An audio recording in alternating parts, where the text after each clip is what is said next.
യേശു 6 ദിവസം കഴിഞ്ഞ് പത്രോസ്, യാക്കോബ്, അവൻ്റെ സഹോദരൻ യോഹന്നാൻ എന്നിവരെ മാത്രം കൂട്ടിക്കൊണ്ട് ഒരു ഉയർന്ന മലയിലേക്ക് പോയി. അവൻ അവരുടെ മുമ്പിൽ വെച്ച് രൂപാന്തരപ്പെട്ടു.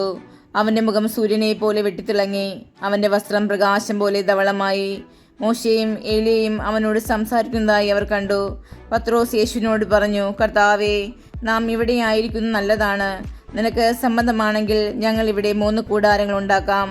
ഒന്ന് നിനക്ക്, ഒന്ന് മോശയ്ക്ക്, ഒന്ന് ഏലിയായ്ക്ക്. അവൻ സംസാരിച്ചു കൊണ്ടിരിക്കുമ്പോൾ ശോഭയേറിയ ഒരു മേഘം വന്ന് അവരെ ആവരണം ചെയ്തു. മേഘത്തിൽ നിന്ന് ഇങ്ങനെയൊരു സ്വരമുണ്ടായി, ഇവൻ എൻ്റെ പ്രിയപുത്രൻ, ഇവനിൽ ഞാൻ പ്രസാദിച്ചിരിക്കുന്നു, ഇവൻ്റെ വാക്ക് ശ്രവിക്കുവിൻ. ഇത് കേട്ട് ക്ഷണത്തിൽ ശിഷ്യന്മാർ കമഴ്ന്നു വീണു. അവർ ഭയവിഹുലരായി. യേശു സമീപിച്ച് അവരെ സ്പർശിച്ചുകൊണ്ട് പറഞ്ഞു, എഴുന്നേൽക്കുവിൻ, ഭയപ്പെടേണ്ട. അവർ കണ്ണുകൾ ഉയർത്തി നോക്കിയപ്പോൾ യേശുവിനെ അല്ലാതെ മറ്റാരെയും കണ്ടില്ല.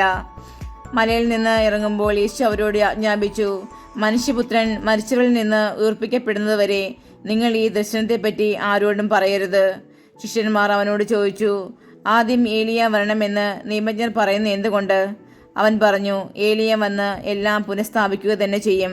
എന്നാൽ ഞാൻ നിങ്ങളോട് പറയുന്നു, ഏലിയ വന്നു കഴിഞ്ഞു, എങ്കിലും അവർ അവനെ മനസ്സിലാക്കിയില്ല. തങ്ങൾക്കിഷ്ടമുള്ളതെല്ലാം അവർ അവനോട് ചെയ്തു. അതുപോലെ മനുഷ്യപുത്രനും അവരിൽ നിന്ന് പീഡകളേൽക്കാൻ പോകുന്നു. സ്നാപക യോഹന്നാനെ പറ്റിയാണ് അവൻ തങ്ങളോട് സംസാരിച്ചതെന്ന് അപ്പോൾ ശിഷ്യന്മാർക്ക് മനസ്സിലായി.